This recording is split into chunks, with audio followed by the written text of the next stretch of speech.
Hello friends, this is doctor Shikha Gupta from Diva hospital and Ayurveda centre Jaipur. तो आज मैं आपको ट्विन प्रेगनेंसी के बारे में कुछ इन्फॉर्मेशन दूंगी।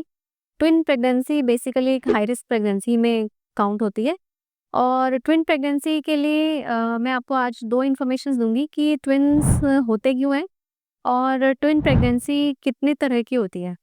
तो जो ट्विन प्रेगनेंसी होती है वो उसका जो कॉमनेस्ट रीज़न आजकल है वो है इनफर्टिलिटी ट्रीटमेंट। चाहे वो किसी भी तरह का इनफर्टिलिटी ट्रीटमेंट हो, खाली मेडिसिन्स खाना या इंट्रायूटेराइन इंसेमिनेशन या आईयूआई कराना या आईवीएफ कराना। इवन मल्टीपल प्रेगनेंसीज भी हो जाती हैं, स्पेशली आईवीएफ में, इन विट्रो फर्टिलाइजेशन में।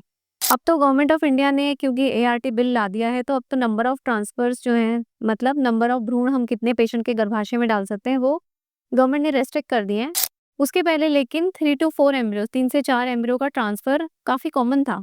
हालाँकि हमने कभी भी 3-4 एम्ब्रियोज़ पेशेंट को ट्रांसफ़र नहीं किए। हमारा नंबर जो था वो 2 पर लिमिटेड था और 2 से ज़्यादा हमने कभी भी ट्रांसफ़र्स पेशेंट को नहीं किए हैं, एक्सेप्ट इन एक्सेप्शनल सर्कमस्टेंसेस, जिन कंडीशंस में पेशेंट्स का मतलब रिजल्ट खराब आने की पॉसिबिलिटी ज़्यादा होती है। अब ट्विन्स कितनी तरह के होते हैं?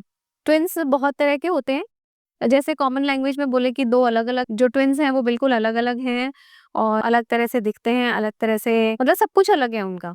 और कुछ होते हैं जैसे मतलब इनको आइडेंटिकल ट्विन्स या फिर फ्रेटर्नल ट्विन्स, ऐसा कॉमन लैंग्वेज में कहा जाता है।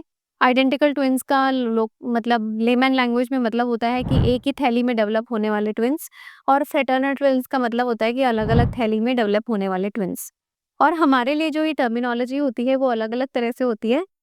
डीसीडीए ट्विन्स, एमसीडीए ट्विन्स, एमसीएमए ट्विन्स, ऐसे करके अलग-अलग तरह की ट्विनिंग होती है। तो सबसे कॉमनेस्ट जो ट्विनिंग होती है वो डाइकोरियोनिक डाइएमनियोटिक मतलब डीसीडीए ट्विन्स होते हैं, जिनका सब कुछ अलग-अलग होता है। जो बैग होते हैं वो भी अलग होते हैं, जो इनकी अवलनाल प्लेसेंटा होती है वो भी अलग होती है और इनको जो न्यूट्रिशन मिलता है वो अलग-अलग प्लेसेंटा से मिलता है। ये वाले जो ट्विन्स होते हैं ये सबसे अच्छे ट्विन्स होते हैं।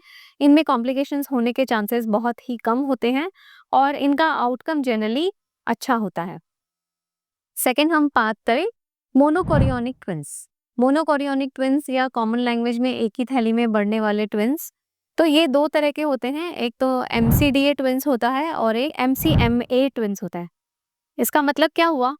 एमसीडीए की बात करें तो कोई भी बच्चा होता है वो उसके अराउंड 2 बैग्स होते हैं।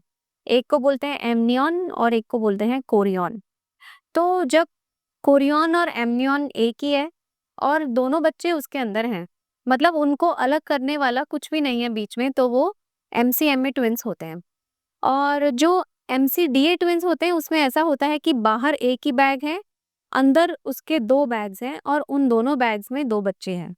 तो ये एमसीडीए ट्विन्स होते हैं। अब दोनों तरह की प्रेगनेंसीज में अलग-अलग तरह के कॉम्प्लिकेशंस हो सकते हैं। तो अगर अपन पहले केस की बात करें जिसके अंदर की एमसीडीए ट्विन्स मतलब एक बैग में 2 थैलियाँ और उन दोनों थैलियों में 2 ट्विन्स। तो ऐसी जो प्रेगनेंसीज होती हैं उनमें 30% रेट ऑफ कॉम्प्लिकेशंस होता है। वो क्या-क्या हो सकता है? उसको हम हमारी भाषा में ट्विन ट्विन ट्रांसफ्यूजन सिंड्रोम या टीटीटीएस कहते हैं। ये सिर्फ वही लोग समझते हैं जिन लोगों को एमसीडीए ट्विन्स हैं, क्योंकि उन लोगों को हम ये चीज़ एक्सप्लेन करते हैं कि 30% संभावना है कि जो ब्लड सप्लाई है वो एक बच्चे से दूसरे बच्चे में चली जाए। इसीलिए इसको twin to twin transfusion syndrome कहते हैं कि एक बच्चे का ब्लड जो है वो दूसरे बच्चे में चला जाए। जिस बच्चे में ब्लड चला जाता है वो बड़ा हो जाता है और जिस बच्चे का ब्लड चला जाता है दूसरे को वो बच्चा छोटा हो जाता है। तो इसको ओलिगोपॉली सीक्वेंस भी कहते हैं। जिसमें ज़्यादा चला गया उसके अंदर पानी ज़्यादा हो जाता है, जिसमें ब्लड जिसके थ्रू ब्लड चला गया उसको पानी कम रह जाता है, तो उसको ओलिगो कहते हैं। तो जो भी ट्विन्स होते हैं, स्पेशली जो एमसीए ट्विन्स होते हैं, उनके बारे में ये जो टीटीडीएस की जानकारी है, ये हमें जनरली अर्लीएस्ट 16वें हफ्ते में लगती है। उसके पहले भी किसी-किसी केस में पता चल जाता है, पर जनरली 16वें हफ्ते में पता चलता है कि बच्चे को टीटीटीएस है।